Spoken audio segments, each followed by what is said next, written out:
Hey, what's up, everybody? This is Agasicles Stamas from GearWorks.com and the E2KG Network podcasting channel on YouTube, as well as the Rounding Off Infinity Gaming channel on YouTube, here with another episode of the Enough to Keep Going weekly gaming podcast. Here with me, I always want to say as always, then I have to go, no, it's not as always, is Osiris Prime. Usually, more frequently than not. My one and only partner in crime tonight.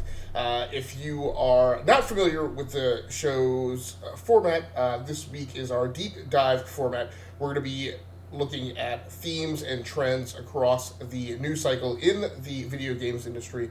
Tonight, primarily, we're really just going to be talking about Stadia and Xbox, which will also give us a chance to, I'm sure, dip our toes into the discussion of Project xCloud in comparison to Google Stadia. I am going to pull the rug of corruption out from all of the negative opinions about Google Stadia that have been rendered on Twitter by having us talk through a comparison of the Google Stadia release list versus the gamers' memories are but so short PlayStation 4 launch list and Xbox One launch list, which is quite comparable. Osiris Prime, how are you doing tonight?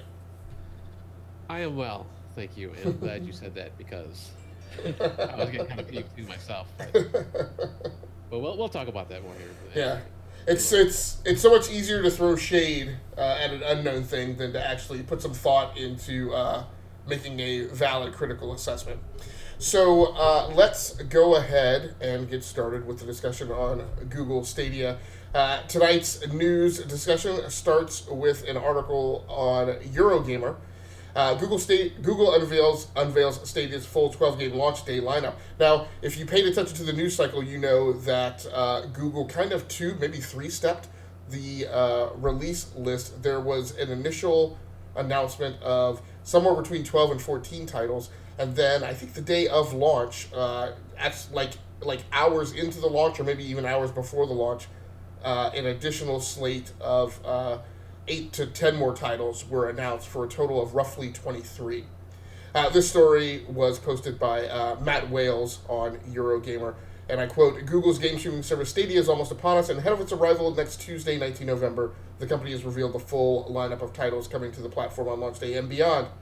A total of 12 games will be available to purchase and play through Stadia from day one. On the blockbuster front are Red Dead Redemption 2, Assassin's Creed Odyssey, Destiny 2, Mortal Kombat 11, and Crystal Dynamics' full Tomb Raider reboot trilogy, Tomb Raider, Rise of the Tomb Raider, and Shadow of the Tomb Raider. Joining those titles are Ubisoft's latest Limb Shaker, Just Dance 2020, Acclaim Fighter, Samurai Showdown, jazz-infused indie puzzler Kine, rhythm horror thumper and rhyme developer Tequila Softworks' Guilt, the latter being Staya's only launch day exclusive, and for those that prefer their information in alphabetized list form, he gives it to you in a list, and I'll run down that list very quickly, once again for posterity. Assassin's Creed Odyssey, Destiny 2, Guilt, Just Dance 2020, Kine, Mortal Kombat 11, Red Dead Redemption 2, Rise of the Tomb Raider, Samurai Showdown, Shadow of the Tomb Raider Definitive Edition, Thumper, and Tomb Raider Definitive Edition. Okay, and I guess right here, even though we had it sourced in another article from bbomb.com, I guess Eurogamer then also updated their original post with the additional titles. I'm sorry. These were the ones, I guess at this point in time, these were the ones that they knew were coming, but the date wasn't specified. Some of these still haven't been released yet. So Attack on Titan 2, Final Battle, Borderlands 3, Darksiders Genesis, which I become more and more interested in every day, Dragon Ball Xenoverse 2, Farming Simulator 19, Final Fantasy 15, Football Manager 2020, Ghost Recon Breakpoint Grid, the reboot, so actually the fourth game in that franchise, Metro Exodus, NBA 2K20, Rage 2, Trials Rising, and Wolfenstein Young Blood. The other Stadia article that then ran, I guess the day before, Google Stadia increases launch lineup to 22 games. This one we sourced from B-Bomb, written by Kishalaya Kundu. And I quote, Google's VP and General Manager Phil Harrison has just announced that the official launch lineup for the company's Stadia game streaming service has increased to 22 titles from the 12 announced last week. The updated list includes a whole host of popular titles, so he repeats some of the ones that we already knew about. I'm trying to get to the ones that were an expansion beyond the original announced. I'm gonna have to kind of pick through this list and hope that I pick the right ones. Some of them were from that expanded list that I read. That at the time that article was run were to be dropped at an indeterminate date. So arriving, I think is part of the launch lab. Actually, he has the marked Attack on Titan Final Battle 2, Farming Simulator 2019, Final Fantasy 15, Football Manager 2020, Grid 2019. I don't think it's not actually called 2019. It's just called Grid branding. Metro Exodus, NBA 2K20, Rage 2, Trials Rising, and Wolfenstein Youngblood. Now, Prime, you actually have Stadia. Is that correct? I do. And how has that been going? And what is Yeah, your right there. sense of all this hubbub? For those of you on the listening to the audio podcast, Prime does have the Stadia. He just showed his, I guess, what I will call Phantom Blue controller. Um, how has your experience been so far in Stadia? So I set it up on my phone initially just to get it going. It was working good. It was working And perfectly. I was on your phone is the Pixel 3a. Yeah, Pixel 3 XL. Okay, gotcha. Yeah. So just right here. I mean, it's a phone. Um, but yeah, I set it up there. Pretty easy. You know, you do have to connect it with the cable, which is USB C, which it doesn't come from USB C to USB C in the box. It only has USB C to um, just USB, regular USB. So I have like a million cables anyway. So I actually had the USB C to USB C. So I was able to connect the controller to my phone and start that going. Pretty easy process, you know, pairing the controller and doing all that, setting up the actual account. Since I had already paid for it, so I'm just say, hey, this is you, yes, yes, yes, and boom, you're connected. Played a little bit of Destiny 2, which is free with the service, and it was running great. I mean, I didn't have any hiccups. There was no slowdown. It loads fairly quickly, and I was on wireless, obviously, because I'm on my phone. So I did that, and then I set it up here where I'm actually podcasting now on my monitor, which with the Chromecast Ultra that it comes with for the Founders Edition. Once again, pretty quick, easy setup initially, and playing here. Once again, I was on wireless down in my basement. Pretty flawless, actually. I mean, I didn't have any hiccups. Once again, it looks great. Now Since you obviously have 5 gigahertz wireless in your house with your router. yes, Okay. I do. Yep. Yeah, and that's they recommend that using the 5 gigahertz over the two, which is fine. I mean, I don't know. I probably could switch it over, but I don't want to. So just a test, but it's kind of a hassle. But yeah, no. Well, once again, playing flawlessly, and so far so good. I mean, I haven't had any issues. Samurai Showdown is another one that actually comes free now with Stadia Pro, which I have.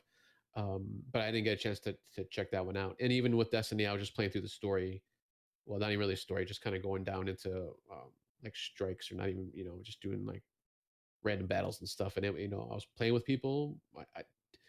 Both times I didn't have a headset, so I couldn't talk to people, and that's possible through this. So, and it does have the little the jack here at the bottom, regular 3.5 millimeter jack to plug in any headphones. So um, I'll have to test that out, and hopefully next Tuesday with our GX show, I'll be able to talk a little bit more on that, just to get us going here a little bit more.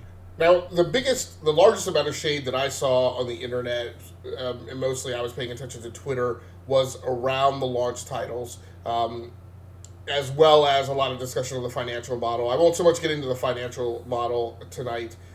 Most of that argument was about what people want to pay for, and my response to that is the people who don't want to play for games, they're not part of this conversation. So why would they even matter? There was all this argument of, well, who doesn't like to play for game?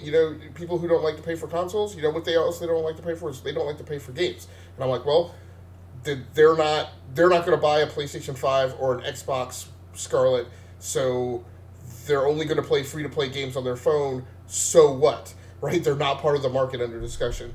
Um, Yeah, I mean, if you have a service like PSN or Xbox Live, I mean, you still have to pay for games. Obviously, you have Game Pass, which is still a different business model. But I mean, just the regular Xbox Live and stuff, you still got to pay for games. Yeah, you do get some free games, monthly. But I mean, you're gonna get at least one, maybe two, I guess now, because they dropped two free games this time every month. Or I'm not even sure if they said monthly or not. To be honest with you, I'm pretty sure they did, but you'll get two free games with Stadia too, or a game with Stadia also. So I mean, it's comparable to those services. So Right, and the big problem that I have with a lot of the train of arguments is that it's this exclusionary argument. Like, why would anybody buy a thing when they already have a thing? So, and I'll go ahead and tell the same story that I wrote it at length on Twitter.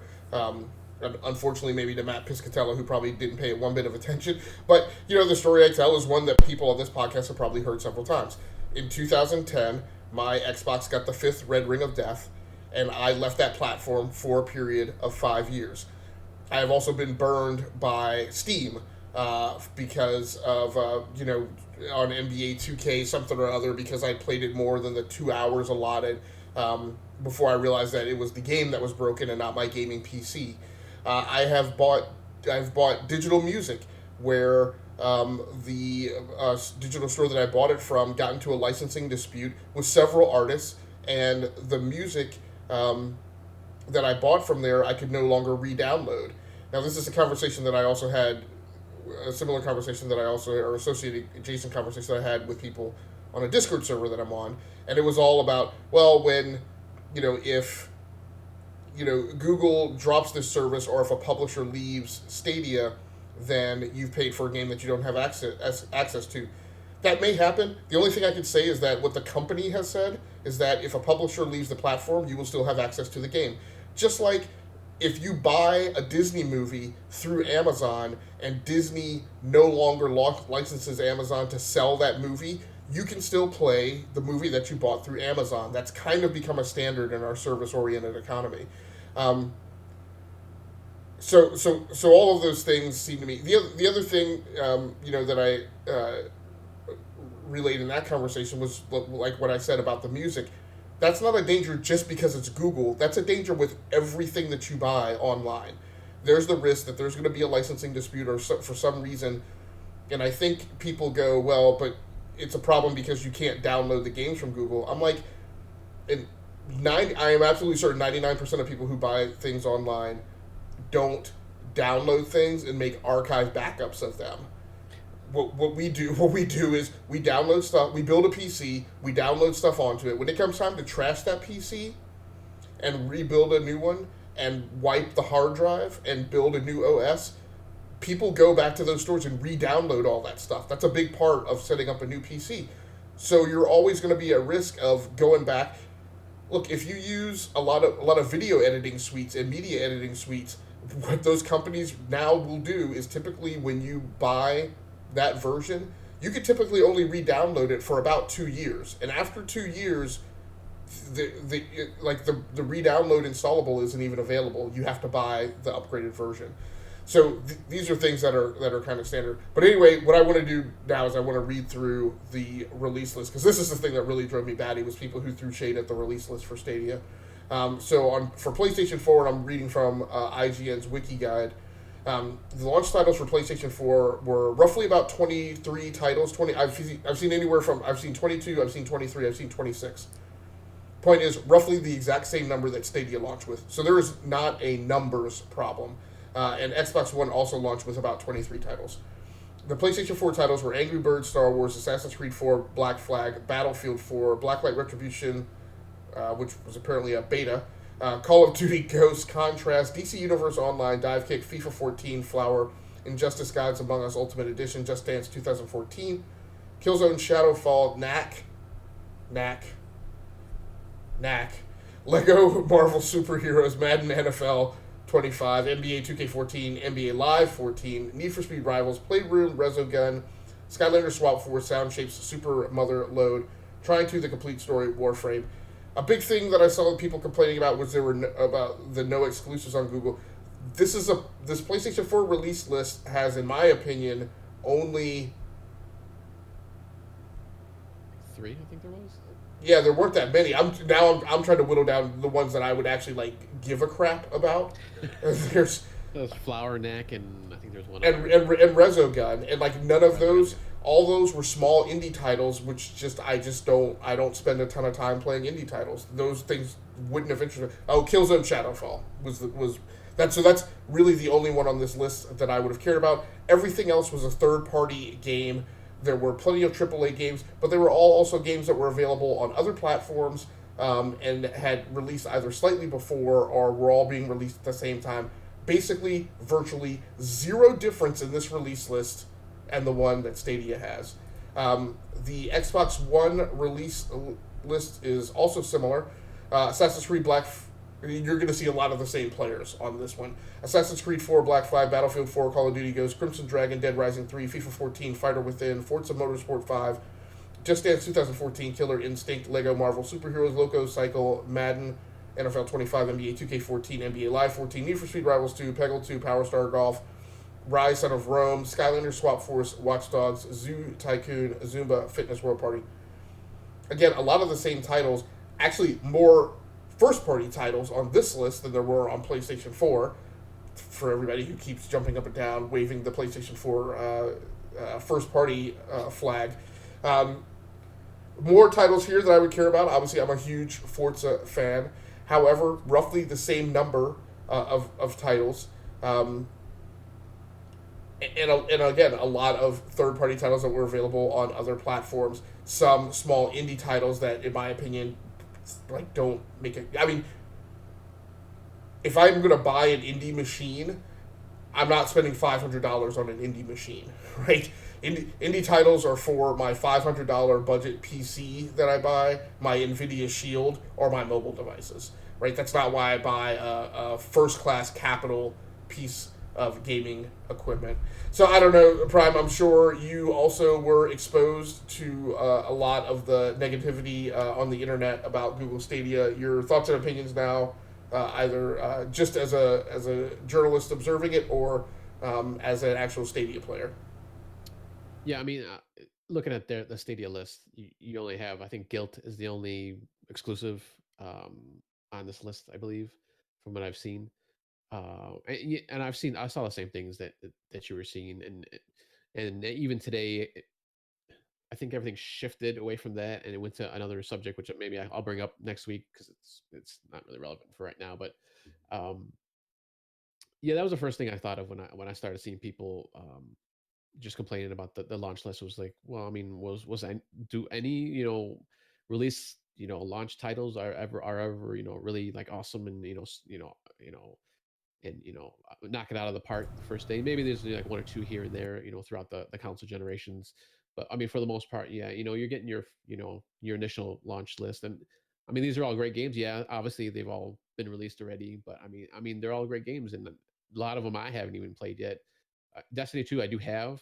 I do have it on the Xbox, but I I didn't play. I haven't played a whole lot of it, and now with the cross save or yeah, cross save, I can go back and forth between the two, and if I want to. So it's a to me at least it's a good deal, and it's something for me because I don't have a gaming PC right now. This kind of brings that at least graphic wise to me because I can play it on my big screen here or my big monitor here now, my 4K monitor. I guess the only thing I'm really worried about is the data usage, and I'll have to obviously I can't track that within the first day. It'll have to be like at least a month or so down the road that's my only concern where I see those complaints coming to my side where I'm thinking, okay, yeah, that could be a problem, going down the road since obviously I do have a data cap with Comcast. So, um, and I have hit it recently, but that was only because I got a new Xbox and I had to re-download some of the games that I had on there because some got mixed up with my external monitor or my external hard drive. So that put me over the edge. But normally, obviously, the last couple of years I've never hit the I think it's like a terabyte or something, maybe even a little bit more now of a cap that I at least that I have. So it's I it's just the internet, I guess. That's all you can say. Right. It's vocal minority that they're shouting to the heavens saying, hey, this is crap. But I mean, Right. I Many of which haven't even played the service. They're just right, yeah. I cowtailing mean, from the.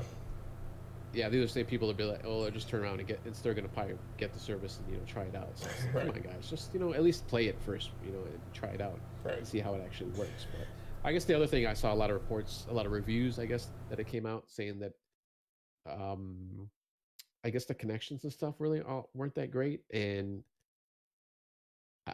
it unfortunately, yeah, it does depend where you are at, with this kind of service. And I think I can't remember what the minimum was. I think it was like 20, I believe, download. If I remember correct, 20 to 30 was their minimum. Yeah, I thought it was 30.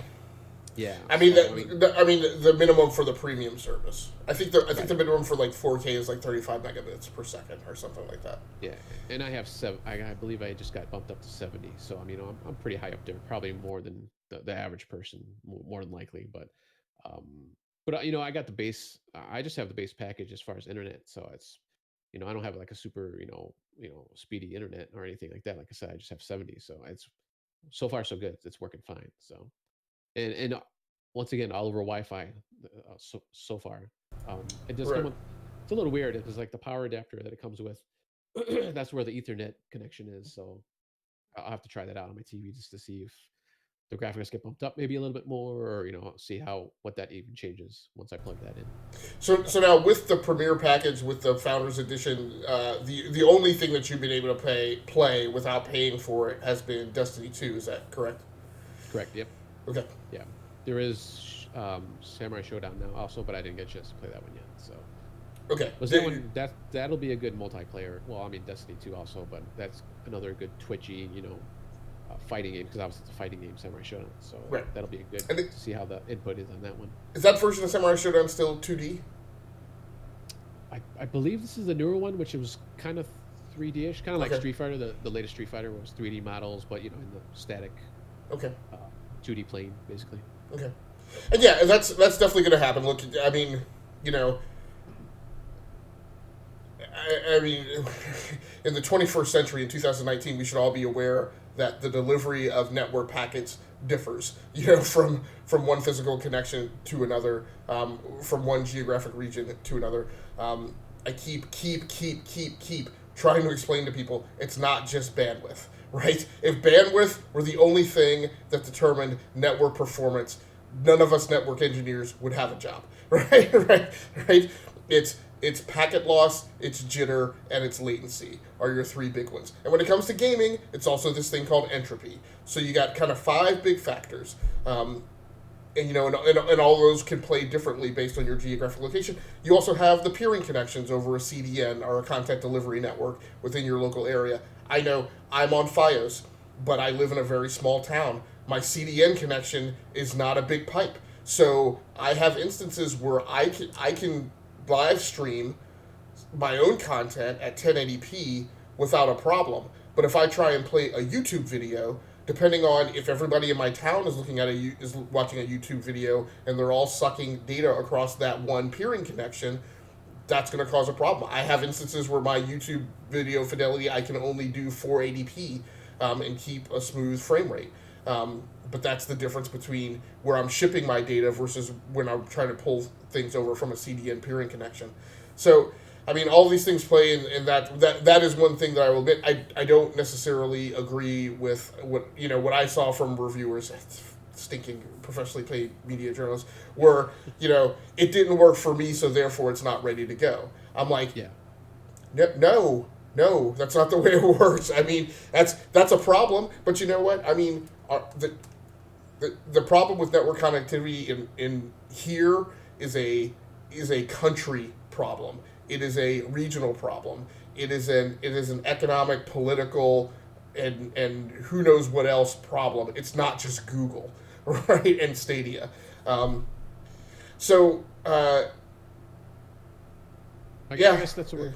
I'm sorry. Go ahead. I guess there's a couple other things. Sorry, I didn't mean to break you out. No, go right ahead. Bring in there. But there's a couple other things that kind of miffs me about all the Stadia stuff. One, yeah, I mean, yeah, obviously people in rural areas, and even our our friend and colleague, Mr. Swissguard, he doesn't have the fastest internet at his house right now. He's out there. At least that's what he said. He's out in the boonies. I don't know if he's out in the boonies, but he's out somewhere rural. And yeah, that does stink. but the majority of people are going to be in cities and urban areas that do have a decent, at least the 30 that you need to actually do this. And we're not talking like tens and hundreds or a dozen people. We're talking thousands, if not millions, of people that can actually would be able to use this service. So I mean, I guess that argument gets kind of old with me. And then the other thing, which is the Verge article you have up here, where they're saying, the world's waiting for Google Stadia to flop. And, one of the things they keep bringing up here is, Google's, and they're correct when they say this. That Google, does kind of just, if something product's not doing well, or it's not, getting out there, they'll just drop it. This might be a little bit different. I mean, this isn't like a major thing for them. It's not like just some Yeah, and messenger service or something that like that. that argument to me is full of holes as well, and it's Right. such an easy trope that people reach for. Here's the thing: when you go back and you look at all the services that Google has dropped, the vast majority of them were free services. Google doesn't tend to drop paid services that people sign up for. Look at Project Fi. Project Fi has not only been stable, it has widened its rollout, and it has accommodated additional phones, and it has expanded its service offerings. It is one of the most desired services worldwide, not just in the United States, but around the world, because it's such an elegant solution. Um, you know, and again, maybe people would point at Project Fiber. Project Fiber failed because big um, of big telco companies and ISPs directly working against Google and being abetted in many of those cases by state and federal government agencies. So Google didn't want to abandon Project Fi. It became prohibitively expensive and technologically infeasible for Google to deliver Project Fi when they couldn't dig and put the fiber underground. Um, Right. Well, Google Fiber. You mean you kept saying Google Fi. yeah, Google Fiber. Google Sorry, Fiber. Project Fiber. Yes, not Project Fi. Project Fiber. Yeah. So I mean, that's where we are. For me, like I said, a lot of the argument for Stadia is that here's my thing, and and in some of this, I was Swiss were here because I was listening to the podcast a couple weeks ago, and we had the whole thing about EA games coming to Steam. And when we went round robin, Swiss was one of the ones who said he was going to continue buying his games from Steam. Here's my thing. From my Xbox experience and some of my other digital experiences, I'm not putting all of my digital eggs in one basket. I'm not buying all my movies from one service, or all my music from one service, or all my video games from one service. Stadia to me is a great way to diversify. Just like you're not supposed to buy all of your stocks in one company or one kind of company or one type of mutual fund, I also am not buying my digital content from one place. Stadia is a great place to park, a few games per year and have that as an outlet. And I think it's a great travel solution as well to not have to schlep my Nintendo Switch and my burly gaming laptop with its stinking like 3 pound power supply. I mean, the laptops keep getting thinner and lighter, but the power supplies still are the same exact size. So, It's like the original Xbox One. Power right, supply. right, Huge brick. right. So I think the glass is not quite as stained as a lot of people make it out to be, but it's just easy to throw shade these days. Yeah, and I think yesterday and even today and even the weeks like leading up to this release, uh, Google may not have been like as vocal as they might have probably should have been as far as like what how this is going to roll out, and what are the features in this, the total features in Stadia. So there's a lot of saw some in some of the Discord groups I'm in, a lot of shade going to Google, just the way they were kind of rolled out, and just the messaging. Because the way they had it is when you got the email that your Founders Edition shipped, or any of the editions, I suppose, then you're supposed to get a code to plug into your app, and then you can get rolling.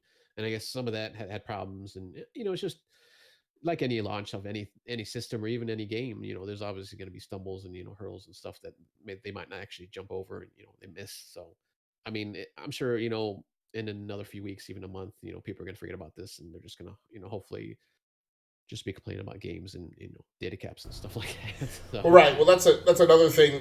I saw a lot of commentary about how console hardware releases are not fraught with as many problems, and I'm like, you guys have really short memories because I can remember buying my Nintendo Switch and not being able to download a thing from the store. I can actually remember requesting a refund for my Legend of Zelda digital copy that I had purchased.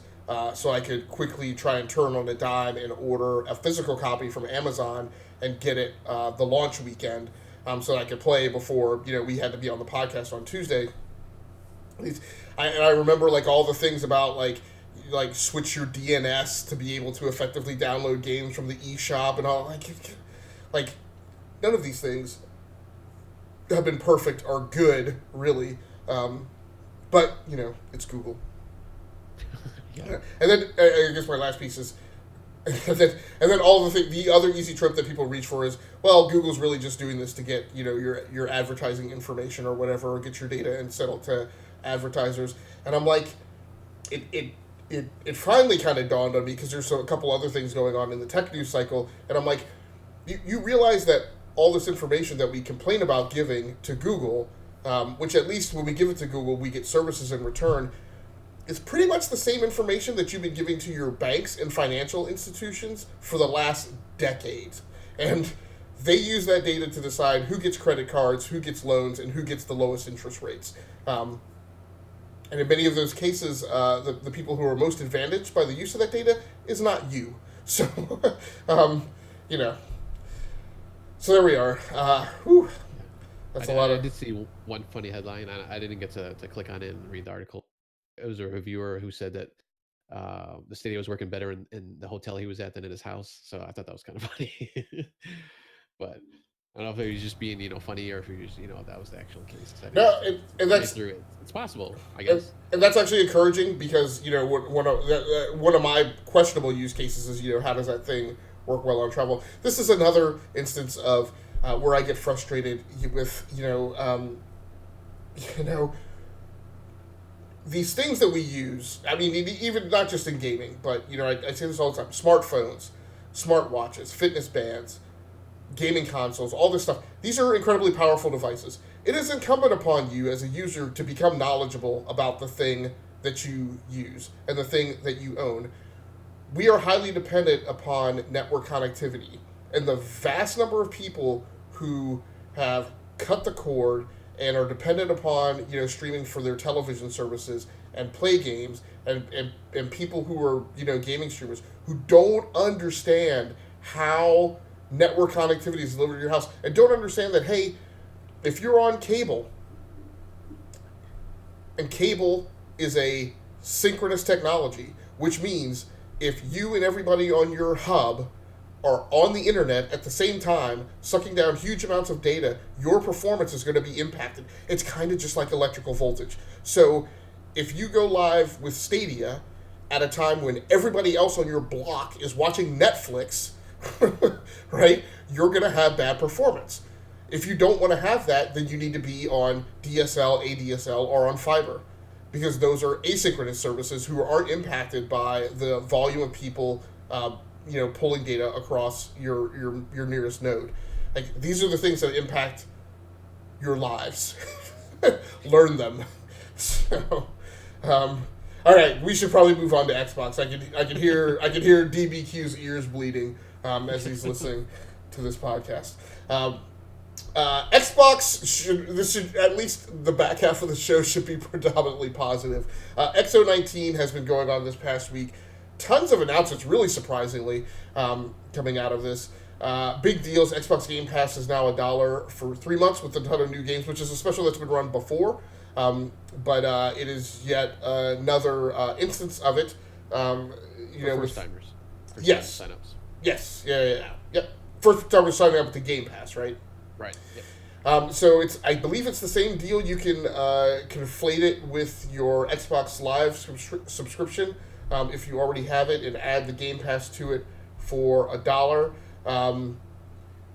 There's just all types of stuff. Starting today, Xbox Game Pass Ultimate subscribers, this is the combination of Xbox Game Pass and Xbox Live Gold, will get 1 month of EA Access, 3 months of Discord Nitro, and 6 months of Spotify Premium. I didn't even know that. I thought I saw somewhere that you actually have to choose between those three, but I might be wrong, or that person might have been wrong. But I haven't had. I think even if you're a pass holder now, you can actually do that. So I haven't had a chance to look it up yet. So okay. If you do have Game Pass or have Ultimate Game Pass, you might want to check that out also. Okay, and this is I'm reading bits and pieces of this from the Polygon article.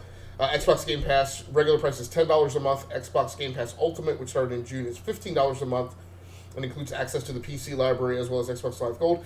That's a good thing for me to have read because it's just I did the $1 thing, and now my subscription runs out for like 2 years or something like that, so I'm only paying $1 for like the next 2 years or whatever. So I'm oblivious to this in a lot of ways. I didn't even remember or realize that there's a $5 differential between Xbox Game Pass and Game Pass Ultimate. So, all right, and lots of other good news. Later in 2020, first-party games launching on Xbox Game Pass. Grounded, which is a new game announced by Obsidian. The new first-party studio purchased by Xbox 2 years ago. Microsoft Flight Simulator, which should be coming out in 2020, so that's pretty exciting. Wasteland 3, games that just showed up on Xbox Game Pass, and some of these are pretty amazing. Age of Wonders Planetfall, this is a game that I bought and paid for to play on PC, is now on Xbox Game Pass. Let's see, still others coming to Game Pass beginning this holiday and throughout 2020. Darksiders 3. Most of the fun. I was about to skip over most of the Final Fantasy franchise, Prime. I knew you would call me on that. So there's just a whole slew of Final Fantasy stuff coming to Xbox. Life is Strange 2. The studio that does that, Don't Nod, was also made another announcement of another game that they have coming to Microsoft, to the Xbox. Tekken 7. The Witcher 3, Wild Hunt. And again, a lot of these are games that people always go, well, everybody's already played that game. Everybody hasn't already played that game. Look, people are playing The Witcher 3 for the first time all the time. Streamers love playing The Witcher 3 because it's a popular game. All this nonsense about, everybody's already played that game. Look, real gamers have backlogs that are as long as their arms and both legs. There's never games that everybody has played. So Prime, anything else? I'm going to be skitching around the Xbox X019 news. Anything from the Xbox Game Pass announcement specifically that particularly interested you? No, just obviously some of these games are I'm actually looking forward to. Minecraft Dungeons, I'm looking forward to that. Ori, I still got to play the first one, but that'll be coming out too. Yeah. The Talos Principle, I guess that's supposed to be a pretty decent game. I've heard rumblings about that here and there on different groups I've been in. But yeah, everything else, I mean, a lot of these I've never even heard of, to be honest with you. So I'm assuming they're smaller indie titles, which is fine. I mean, that's I think that's kind of a thing now. That's kind of a thing nowadays when people are just like throwing their games on there, which is fine. I mean, I've played a lot of those on the Switch. For a lot of us, that's the only way we would ever play these, because they wouldn't come across our radar. We wouldn't pay for them, but they show up on Xbox Game Pass. One thing I want to ask you, Prime, is so how do you manage like I have a thing with Xbox Game Pass where when I'm on my Xbox or I guess I'm kind of settling on like twice a month. Like I'm on a PC. I specifically open up the Xbox Game Pass beta app. Sometimes it's when I see a particular news article and I go, oh, that's a game that I've been wanting to play, or that's a game that I need to get. And I will go into the Xbox Game Pass and I'll hit the... I pretty much never go into the full catalog. I go into the recently added list and I scroll back until like the last game that I know that I installed. And then I just look at everything new that has shown up. Any particular way that you're going about managing your Xbox Game Pass content and your engagement with that service? No, I pretty much do the same thing. I just go to the most recent and kind of go back a couple of pages or so, or scrolls, I suppose, depending on what I'm looking at through. If I see something I want to play, like for my picks plays a few weeks ago or about a month ago, probably now, when we had our Halloween horror one, I picked up or I downloaded Hellblade, which I've been wanting to play for a little bit, and I was just like, I don't know if I'm gonna get around to it. But then I saw it on Game Pass. I was like, all right, I'm just gonna download it and play it. So, and I've been playing it since then. I'm, pretty regularly. I'll stream it and stuff. So, but yeah, just if something like I said, I'll look through recent every once in a while, and then if something catches my eye, I might go and look to see if it's on Game Pass, and see what's going on. But yeah, it's kind of nice that a lot of newer stuff will drop fairly quickly, even day and date sometimes. So that's pretty nice. So um, if they can start getting that more with obviously they do it with a lot of the indie titles. So if they can do that with more of the bigger titles, that's going to make it a sweeter deal to get Game Pass. Well, and as a reminder, any first party stuff, any Microsoft stuff does drop day and date. So when Forza drops, it'll be day and date. Um, Outer Worlds dropped day and date on Game Pass. Gears 5 dropped day and date on Game Pass. Other announcements that went on in particularly popular franchises. So I think this was about the same time that Age of Empires or Age of Empires 2, maybe Definitive Edition, was released for PC and is on Game Pass. Okay. In addition to that, the first gameplay trailer for Age of Empires 4 was announced. So this seems to be the time when like age old franchises that formulated significant parts of our childhood are being resurrected and brought back. It seems seemingly in larger numbers than before. From DSOG, our Dark Side of Gaming, an article by John Papadopoulos. I'll just quote. We won't watch the trailer, but the copy here is: Microsoft has released the first gameplay trailer for Age of Empires 4. This trailer packs pre-alpha gameplay footage, which obviously means that it does not represent the quality of the final product. As such, the game's visuals may receive an upgrade or a downgrade. In Age of Empires 4, players will experience the epic historical battles that shape the modern world. From what we can see, the game will feature the Mongols and the English civilizations. Unfortunately, Microsoft has not revealed any additional details about this new RTS. Until we get more information about it, you can go ahead and enjoy its gameplay trailer, which unfortunately I haven't had a chance to watch. Are you a big Age of Empires player, Prime? I played a little bit back in the day, but I might jump back into it just because I like that game style. So and it's on Game Pass, so it's a win-win. Very good. Other stuff that was announced, Microsoft, as I mentioned, Microsoft and Obsidian announced survival game Grounded for Xbox One and PC, coming out in spring of 2020. I think this thing is going to come back. Xbox Game Preview so it's basically the Xbox equivalent of early access. Will be accessible via Xbox Game Pass. I'll be curious to see if this shows up on PC. And it says it. It'll be on Xbox Game Pass in the Microsoft Store and on Steam. So this will be I believe this is a free-to-play game in early access, multiplayer. So, typical kind of, super popular fare that everyone likes to play these days. It's not a battle royale, but it'll be an online multiplayer shooter that is free to play, releasing in early access, and available through multiple service pipelines. Did you get a chance to look at this? And is this something that interests you? No, I actually didn't. I didn't get a chance to look at it, so unfortunately, I'll have to look at it soon. It is I should refine my definition. It's a first-person co-op survival game. So actually, this might be a thing that winds up being really interesting to get online and play with friends, kind of a la Sea of Thieves. It doesn't say how many people you can play with. It looked like there was 4, I thought, on the... Oh, yeah, it does. This familiar yet fantastical world can be navigated solo or in 4-person cooperative multiplayer where players work together to complete missions or explore the intricate, detailed world. I'm actually now super excited about that because I love I love co-op games and the opportunity. In fact, with 4 players, it's an excellent opportunity for the cast members of the Enough to Keep Going weekly podcast to get together. And I wonder, it's crossplay, maybe. I would PC and console, right? Yes, yeah. It's I have to assume that it's going to be I mean, it's first parties coming from Obsidian, Sure, yeah. releasing on PC and Xbox. So just like Forza and Gears, it should be crossplay. And one of people's favorite studios, Rare, Microsoft and Rare announced Everwild for Xbox One and PC. This and the last article we sourced from a site Video Games Blogger, so by author Tony, because I think they only go by their first names on the site. Publisher Microsoft and developer Rare have announced Everwild, a new IP for Xbox One and PC that promises unique and forgettable experiences in a magical world. Here's an overview of the game via Rare studio head Craig Duncan. While it's still in early development, we are very excited about the unique potential of the game we are creating.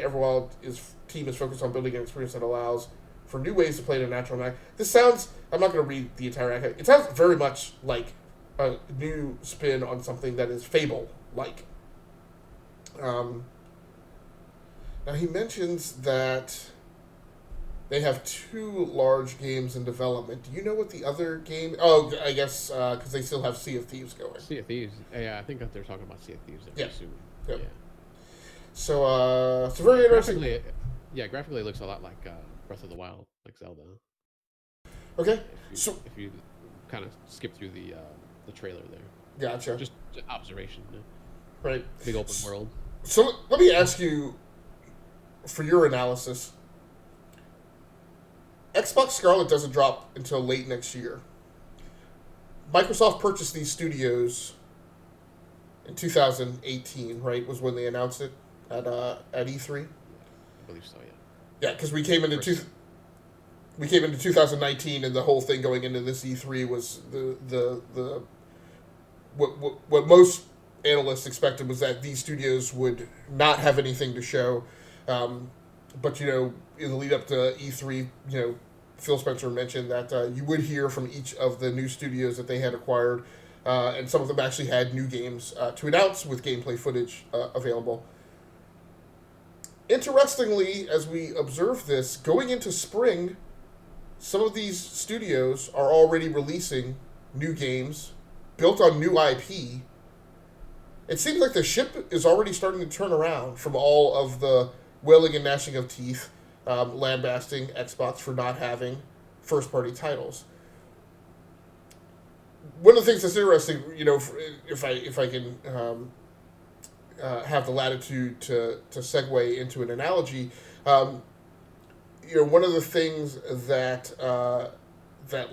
I do at work is when funding is about to become available, I tend to hire people beforehand, right? So there's kind of this, rolling wave, bow wave of, when we're supposed to be at a certain amount of staffing, you try to actually get those people on board. You try and hire them and onboard them a skosh early so that by the time you're supposed to be up at a staffing level, you're already there. It seems kind of in similar vein that Microsoft is already trying to push content, independent content, first party content, new IP content, so that by the time Scarlet lands, there's already this library of Xbox exclusive content in the pipeline. And yes, you may have already played it on Xbox One X, but it's going to be there. It's going to be Xbox Scarlet enhanced. So now we'll be doing enhanced on top of enhanced. 2 levels of enhanced, double enhanced. What do you? How do you think the strategy is going to play? I don't necessarily see the same thing from Sony. How do you think that? Do you agree that it seems like that is potentially what they're doing from a strategy perspective, and how do you think that it's going to play out competitively against Sony and maybe even interestingly enough, Stadia? Yeah, they're definitely showing a lot more like now and for the future. I'm just wondering, eh, are these games a little bit? Are they showing these games a little bit too early? Like even with this one for the Everwind, they even say this is like in early development. So I mean, maybe it's possible that we'll see it within the launch window, at least not probably not launch day, but launch window of maybe of the Scarlet. Um, but I guess that's my only worry is that they might be showing this stuff a little bit too early because I mean even the one from Obsidian. Uh, I mean, that's only been a year. I would say since it was what 2018. You said when they first announced those acquisitions. Now it's possible that they might have been already been working on it, just within themselves, and and I guess they well with this one it's PC and Xbox One obviously because it's rare, but I'm not sure if the Obsidian one too will just be Xbox or if it'll be spread out with PC and maybe even PS4, possibly, probably not, but um, I, I know they kind of said at one point, and I was listening to a podcast earlier today, or maybe even during the week, where they said that some of their studios may still even kind of do the third party thing where they'll release on other platforms. They say platforms now. Obviously, that could just be PC more than likely, but but no, but just overall, yeah, they are.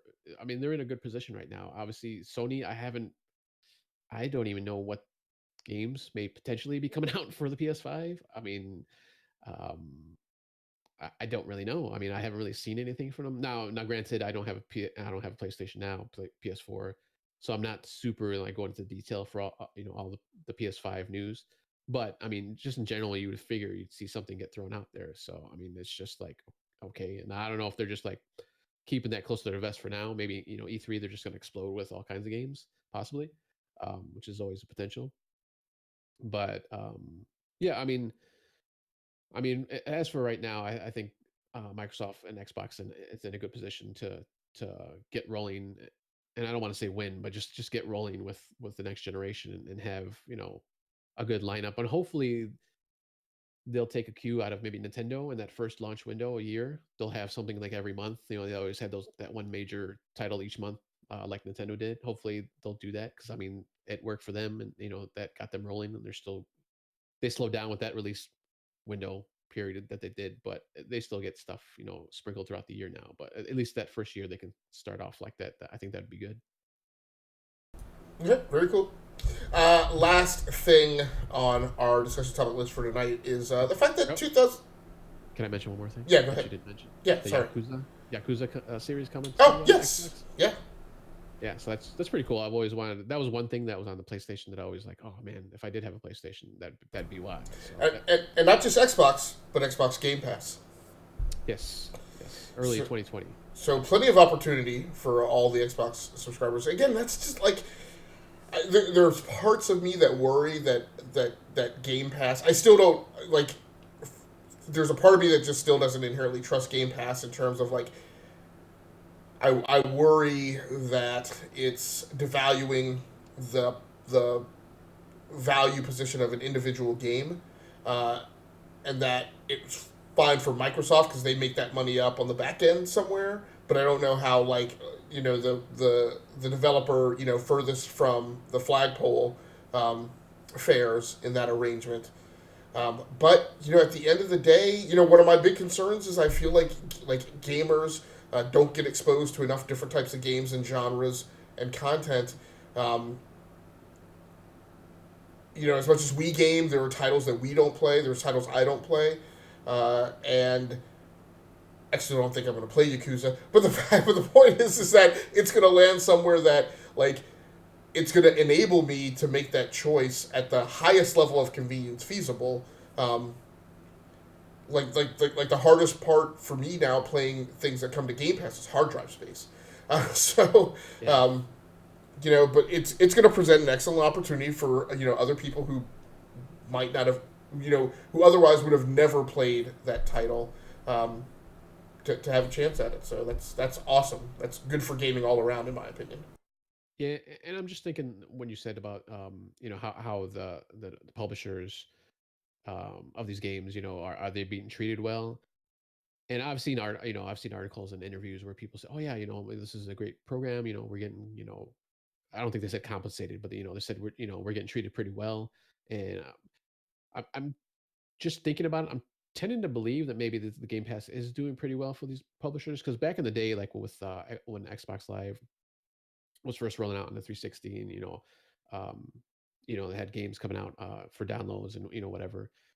So these publishers were pretty vocal, like, hey, this is kind of a bum deal with Xbox Live. We're not getting treated right, and we're having all got these problems. So I think they've kind of turned that car around, and they started going down the right path for the publishers now. So I'm tending to believe them a little bit more when they say, hey, you know what, Game Pass is a good deal, for us and for the gamers. So hopefully everything will work out. Well, I appreciate you pumping some positivity to the podcast. I told all you listeners and viewers that the back half of the podcast would be positive, and Prime's there to save you from my doldrums. So last thing on the list for tonight is 2019 is a record year for fighting game sales. Still, Modern Warfare dominated October of the year. This story pulled from US Gamer and from an article written by Matthew Olson. The big news out of October is that Call of Duty once again has come out on top.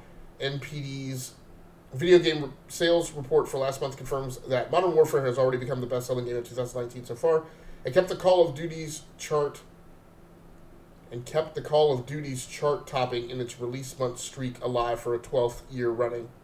Call of Duty's continued dominance isn't the only takeaway from October, though. NPD analyst Matt Piscatella highlights two other intriguing stats. First, driven largely by Mortal Kombat 11's dominant performance in late spring and steady sales of Super Smash Bros. Ultimate 2019 has broken the previous record for year-to-date fighting game sales. So that's all good for Mortal Kombat and Super Smash Bros. Super Smash Bros., people were just hungry for another installment in that franchise. You get them so rarely. Mortal Kombat 11, I don't know what was so... I mean... Mortal Kombat 11 was a game that reviewed well. I don't really know from a franchise perspective why this year was such a big deal. I mean, Mortal Kombat 10 was pretty good. The Injustice series were pretty good. Maybe it's just it just landed at a time where they had built up enough good franchise will from having a series of 3 or 4 good solid releases in a row. If you include Injustice. And then Mortal Kombat 10, and then Injustice 2, so that you maybe they just hit kind of a bow wave of aggregated goodwill, and having generated a lot of interest in what Mortal Kombat 11 could be. And they had some issues too. I mean, originally, especially with their crypt mode, where it's kind of like a third person. You kind of go around and basically open up loot boxes. So I know that was kind of a sore point at the beginning, but I mean, even that was rectified pretty quickly. Where I guess the problem was when you didn't know what you're getting, basically, and they've kind of corrected that now. So I mean, they've had some stumbling blocks, but yeah, I think you're right. Just they've had those 2 great games, and even I think even 9 was reviewed pretty well. I mean, I think that was the first game, like a reboot, I guess you can say. So yeah, I think they're just hitting all their strides, and I've been playing on the Switch, and I've been enjoying it. So I go back to it every so often too. So despite that being the headline, there's actually not a lot of information in the article about record year for fighting games. So this is my big thing is great for Mortal Kombat 11, great for Super Smash Brothers. I don't know of any other big fighting game franchises that have done really well. I mean, Tekken had a release, I guess maybe the tail end of last year or maybe very early this year that did fine, but not gangbusters. Dead or Alive isn't really talked about anymore as a popular fighting game title. I think they had a release this year too, I thought. It could have been.